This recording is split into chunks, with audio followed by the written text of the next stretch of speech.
Everybody, welcome to my blog and welcome to my room.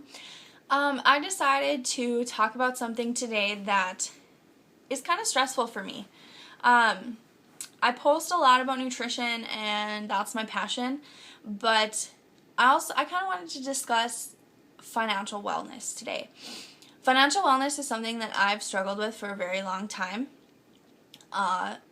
Since I moved to college, it's been really difficult trying to figure out where I should be spending my money. I struggle a lot with, I work quite a bit during the school year. I have 2 jobs right now, a work-study job and then an off-campus job, and I work really hard, but that's not enough yet to pay for the things that I need. I live off-campus, I live in an apartment, I pay for my own groceries, pay for the utilities. I basically am on my own. And I appreciate that, but it's been a struggle. And I think a lot of other college students struggle with it too, and that's kind of why I wanted to address it, to let other people know that it's okay. It's okay to be struggling with all this because it's really not easy.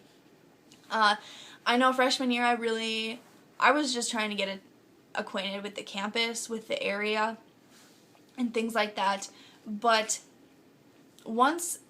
last year I moved into an apartment, and that was really, really eye-opening for me because I realized how much I really had to work, and that put a lot of stress on my schoolwork. My grades kind of went to crap. A lot of things in my life kind of went to crap because I was really stressed out about finances. Really, really stressed out. And I didn't realize that on campus, there are resources out there for you for financial, resources. If any of you are watching and are from UND, we have a financial wellness office. Take advantage of it. They're awesome over there. They give you so many pamphlets and so much information, and they give you budgeting worksheets, and they're so willing to work with you to help you and make you realize that you're not alone, kind of thing.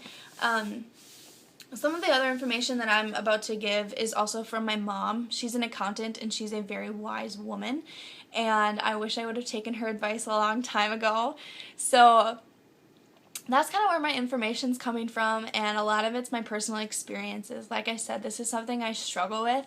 I still struggle with it, but the tools that I use have helped kind of lessen the burden of financial stress. It's definitely still stressful, but these tools kind of help. The first thing I wanted to talk about was receipt tracking. Now, a lot of you probably throw away your receipts. Don't do it. Keep them. Why? Because when you keep your receipts and you put them in this is what I do. I put them in this index card box and I categorize them. So I have things like groceries, gas, health things, clothing, school supplies, that's a big one. My books are all in there. I always get receipts for my books, even if I rent or I buy them. And even if I order them off of Amazon, I keep that little invoice that's there. I always keep that.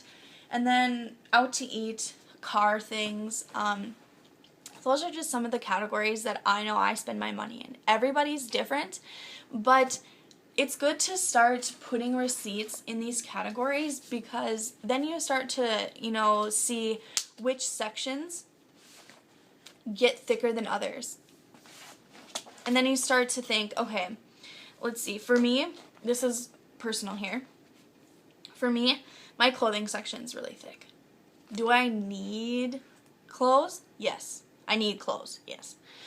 But do I need those $150 pair of Rock Revival jeans from Buckle? Or 2 pairs of them? No, I don't. I have 8 other pairs of jeans that I can use. So it's kind of a good way also to rationalize with yourself. Do you really need that? Okay, if your jeans rip, do you need a new pair? Yes. But if you just kind of want them because they're cute, can you actually afford them? Ooh, and another tool, that I use that my mom always ground into my head and that I never really understood until a few months ago was, how many hours is it going to take you to pay for those Rock Revival jeans? Okay, so let's say that I just bought a pair in April and I kind of regret it, but they were $158. Now, I'm not going to let you guys know what I actually get paid at my job, but let's kind of make it easy. Let's say I get paid $10 an hour. Okay, $158 divided by 10 is 15.8. I'm going to have to work 15.8 hours just to pay for that pair of jeans. One pair of jeans. That's a lot. That's a lot of hours. When you could, say, buy a $50 pair of jeans from Macy's or something and only work 5 hours. So that's kind of a good comparison too, and I'm not good with math, you guys. I suck at math. The highest level math I ever got was college algebra math in college, and I still sucked at it. So don't think that I'm any sort of math genius. It's just simple math to help me think, okay, do I really need that pair of jeans? Do I really need that sweatshirt from Victoria's Secret? I really like that store. Do I really need that Nike sweatshirt? I used to work at Scheels, so I really like the Nike clothes over there. So it's kind of, that's kind of the first step. Track your receipts. See which sections are kind of getting thicker than the others. And then another tool that I use is Mint.com. I found that as a really good resource because I was able to link my banking information. I bank online, so I was able to link that information with Mint, and then it downloaded all of my transactions, and I was able to categorize them just like I did in here.